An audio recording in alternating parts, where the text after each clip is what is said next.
কুষ্টিয়ার ঐতিহ্যবাহী মালাই চা আর পোড়ারুটি খেতে তোমাদের এখন কিন্তু আর কুষ্টিয়াতে যেতে হবে না, খুব সহজেই পেয়ে যাচ্ছে মিরপুরে। বন্ধু বান্ধব, ফ্রেন্ড সার্কেল কিংবা খুব কাছে মানুষকে নিয়ে নিরিবিলি প্রাকৃতিক পরিবেশে তোমরাও কিন্তু এনজয় করতে পারো পোড়ারুটি আর মালাই চা, আর তাও শুধুমাত্র 70 টাকায়। ভাবা যায়? শোনো, আস্তে করে বলি, এই আলাদিনের চেরাকটা তো আমি পেয়েছি, আর তোমরা কিভাবে যেতে পারো পুরো ডিটেলসটা জানতে হলে পুরো ভিডিও জুড়ে কিন্তু তোমাদের আমার সাথেই থাকতে হবে। যাই হোক, গতকাল তো ছুটির দিনই ছিল, আর তাই তো আন্ডা বাচ্চা আর তোমাদের ভাইয়া আমরা সবাই মিলে বেরিয়ে পড়লাম যে একটু রিজনেবল প্রাইসের মধ্যে কোথাও যে একটু ঘুরে আসা যাক। আর তাও শহরের যানজটের ভিড়ে যদি হয় প্রাকৃতিক পরিবেশ সবুজে ঘেরা, তাহলে তো কোনো কথাই নেই। আর নাইট ভিউ নিয়ে কি বলবো, তোমরা তো আসলে আস্তে আস্তে ভিউগুলো দেখলে বুঝতেই পারবে। আসলে একটা পাগলা কথা কি জানো, রেস্টুরেন্টটাতে যে দোল খাবো নাকি মালাই চার পোড়ারুটি খাবো সেটাই বুঝতে পারছিলাম না।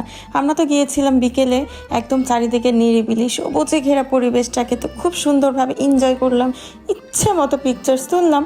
আর তারপর তো দোল না দেখে তো ভাই আমার কোনো হুঁশই নেই। আর দোল খেতে খেতেই কিন্তু আমাদের মালাই চা আর পোড়ারুটি অলরেডি সার্ভ করা হয়ে গেল। সারাদিন ঘন দুধে জাল করা চা, আর তার উপর মালাই, আর তার সাথে যদি থাকে পোড়ারুটি, তাহলে আর কি লাগে বলো তো। আর এর মধ্যে আমার অর্ধেক পেট তো ভরে গেছে একদম প্রাকৃতিক ভিউগুলো দেখে। আকাশটা ছিল মেঘাচ্ছন্ন, মানে তোমরা তো আসলে দেখতেই পাচ্ছ।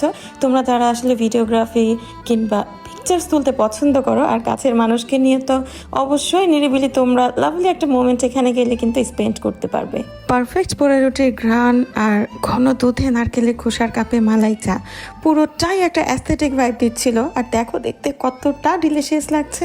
যাই হোক, অনেক মজা করে তো খাবারটাকে এনজয় করলাম, আর এনজয় করে তোমাদের ভাইয়ার সাথে বকবক করতে করতে অলরেডি কিন্তু সন্ধ্যা নেমে আসলো। আর সন্ধ্যা নেমে আসার সাথে সাথে কিন্তু অন্যরকম একটা ভিউ, চারিদিকে প্রাকৃতিক পরিবেশ, তার মধ্যে লাইটিং, একদম ওভারঅল পারফেক্ট একটা ডেকোরেশনে কিন্তু ছিল তোমার সেই রেস্টুরেন্টটা।